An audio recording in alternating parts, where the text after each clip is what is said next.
第1157章单界入口。空间通道之前是一片颇为宽敞的空地，空地周围的空间扭曲不堪，显然是丹塔强者施展手段强行构建的一处空间停歇点。这般手段与手笔倒是颇为的了不起，寻常势力即便是那冰河谷，恐怕都是拿不出这等能力与魄力。此刻的这片空地上已经有着不少或坐或立的人影，个个气息不弱，显然是率先通过了幻境关卡的参赛者。这些人影大多都是各自分散而开，彼此警戒对视，只有极少数的一些人方才三三两两地凑在一起。不过他们望向其他人的目光也是充斥着戒备之色，这种地方没有朋友，有的只是竞争对手。萧炎的突然出现自然也是引起了空地上众人的注意，当下一道道噙着各种情绪的目光便是投射在了前者身体之上。感受着这些戒备中隐隐噙着一些不怀好意的目光，萧炎倒是面不改色，视线缓缓地扫过空地，竟然还被他寻出了曹颖、宋清二人的身影。在萧炎见到曹颖、宋清二人时，后者两人也是察觉到了他的目光。曹颖倒是微微一怔，旋即唇角又是浮现一抹令得周围不少男人心神动摇的妖娆笑容，而那宋清则是眉头不着痕迹地皱了皱，隔着一段距离对着两人微微一笑。但萧炎却并未凑上前去，反而是退开一段距离，寻了一处空地盘膝坐下。他并不想与这二人牵扯得太近，而且他并不了解这二人，若是合作的话，最后会不会被卖了，谁也不知道。这些年的历练，这种事萧炎见过不少，自然心中要多加的戒备。再者，这单界的考验虽明面上说只是进入其中，按照任务要求找寻一些天材地宝，但谁都能够知道，这第二轮的考验将会是至关重要。这一场将会将无数人给筛选掉，光是由此可是能够看出这次考验的难度。萧炎心中清楚，这第二轮的考验最大的敌人不是其他，正是这些在场的参赛者。所以类似合作这种事，在这种情况下，若是不能完全给予对方信任的话，还是单独行事要更加明智一些。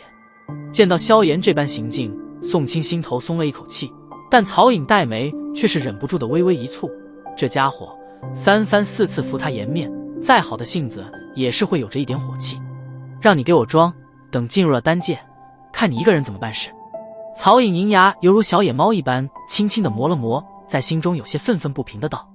对于曹颖心中所想，萧炎自然是不会知道。在盘腿坐下之后，他的目光便是转向那前方不远处的空间通道。在那通道之前，有着一名身穿普通衣衫的老者，在老者身下有着一头通体黝黑宛如黑铁般巨龟匍匐，而老者便是盘腿坐于这只巨龟背上。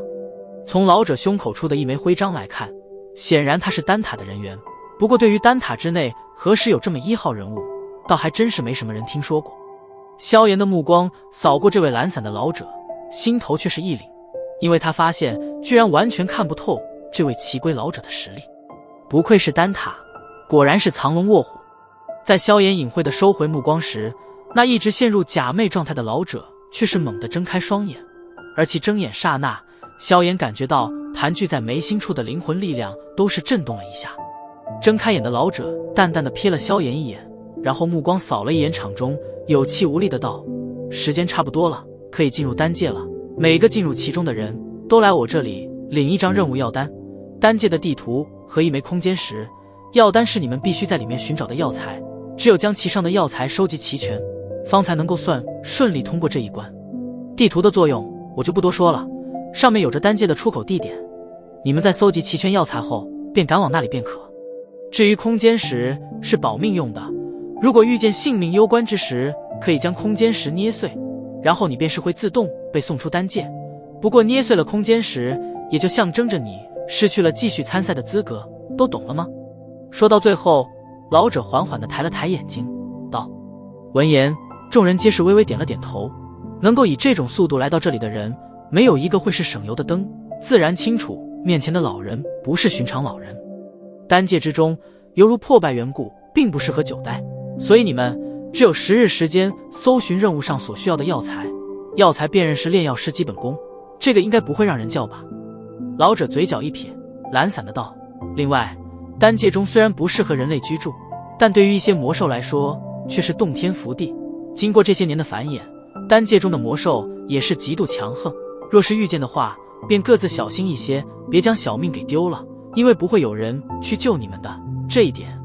你们应该早有心理准备。丹会可不是玩游戏，也不是一些寻常比赛，这里是真正的血拼竞技场，而能够从那血拼中战到最后的人，便是此次丹会的冠军。一将功成万骨枯，丹会也同样如此。话到最后，老者的声音明显变得冷厉了许多。废话也不多说，已经做好心理准备的便上来领取东西，现在若是要退出，可还来得及。奇龟老者目光缓缓扫过四周，但却并未有一人退出。在场的人哪个不是有着几把刷子，怎可能被他一席话便是惊退？在奇龟老者话音落下后不久，便是有着一名身着炼药师袍服的中年男子面无表情地站起身来，然后走到前者面前，将东西接过，脚步一踏，便是径直走进了那缓缓旋转的空间通道之中，继而迅速消失不见。继中年男子之后，又是陆陆续续的开始有人上前，接过东西后麻利地行入空间通道。萧炎并未急着进入，而是冷眼旁观，听着奇龟老者所说，那丹界明显不会是什么善地。不过想想也正常，这处地方都够将那些来自斗气大陆四面八方的优秀炼药师刷下去，若是不凶险的话，怕也是无人会相信。而这种地方，便先让前面的那些家伙去打头阵吧。当约莫将近100人进入空间通道之后，那曹颖与宋清也是站起身来，从奇龟老者那里接过东西，然后便是行入通道。在进入其中时，那妖女还转过头恶狠狠地盯了萧炎一眼，让得后者颇为无奈。在曹颖二人进入其中之后不久，萧炎也是站起身来，刚欲动身，身后不远处的空间却是泛起一阵波动，旋即一道年轻身影缓缓浮现。在这道身影进入时，萧炎也是若有所觉，偏过头，旋即漆黑眸中顿时掠过一抹森冷之色，因为此人不是别人，正是当日与在炼药师交易会与萧炎有过冲突，并且在后来将与他有关的情报卖给木谷老人的陈贤。此时的陈贤依旧是一身白衣，手中握着一柄紫色铁扇，看上去卖相倒是极为的不错。不过此刻在其胸口上却是多了一枚等级徽章，在那徽章上7枚紫金星辰闪烁着璀璨光泽，显然这家伙居然也是一名7品中级的炼药大师。陈贤在进入此处时，移动的目光再一扫下，也同样是停顿在了前方不远处的萧炎身上，先是微微一怔，旋即脸庞上掀起一抹戏谑笑容，手中紫色铁扇轻轻地敲打着掌心。陈贤径直对着那空间通道行去，在途经萧炎身旁时，脚步一顿，轻声笑道：“萧炎是吧？没想到你命还真挺硬的，居然连那一位出手都是未曾取你小命。”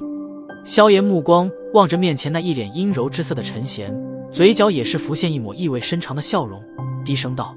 陈贤少宗主，在丹界的时候你可得躲好一些，不然的话玄冥宗可就绝后了。”